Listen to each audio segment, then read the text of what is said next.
আবারও সীমান্তে রীতিমতো যুদ্ধের প্রস্তুতি ভারতের।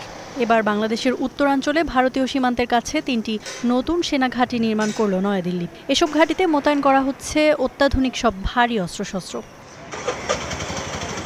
ভারতের সংবাদ মাধ্যমগুলো বলছে, আসামের বামুনি, বিহারের কিষানগঞ্জ আর পশ্চিমবঙ্গের চোপড়ায় নতুন এই ঘাঁটিগুলো গড়ে তোলা হয়েছে, যেখানে মোতায়েন করা হচ্ছে Rafale squadron, BrahMos missile regiment, রাশিয়ার তৈরি S-400-এর মতো বহুস্তর বিশিষ্ট আকাশ প্রতিরক্ষা ব্যবস্থা।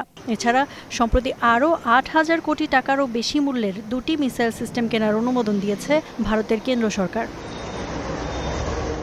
দেশটির গোয়েন্দা কর্মকর্তারা বলছেন, নজরদারি বাড়ানো, কৌশলগত দুর্বলতা মোকাবেলা এবং পূর্ব সীমান্তে দ্রুত প্রতিক্রিয়া সক্ষমতা উন্নত করতে বৃহত্তর সামরিক কৌশলের অংশ হিসেবেই এই উদ্যোগ নেওয়া হয়েছে। কিন্তু প্রশ্ন উঠছে, ভারত হঠাৎ কেন এত অনিরাপদ বোধ করছে? বিশ্লেষকরা বলছেন, হাসিনা সরকারের পতনের পর থেকেই বাংলাদেশকে আর বন্ধু ভাবতে পারছে না ভারত। তাদের দুশ্চিন্তার কারণ হয়ে উঠেছে চিকেন স্নেক শিলিগুড়ি। মাত্র ২২ কিলোমিটার সরু এই করিডোরে ভারতের উত্তর পূর্বাঞ্চলে যোগাযোগের একমাত্র সংযোগ। এই করিডোরের দুই পাশে বাংলাদেশ, নেপাল, উপরে ভুটান আর উত্তরে চীন।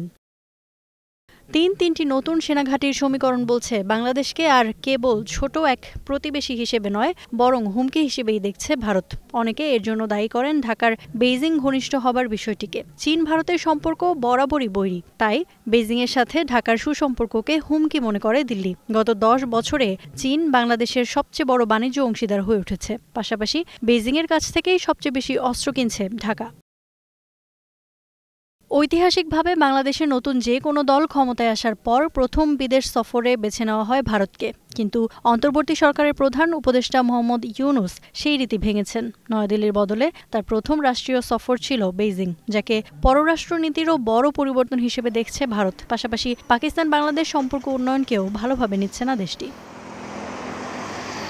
Iffat Khandaker, star news.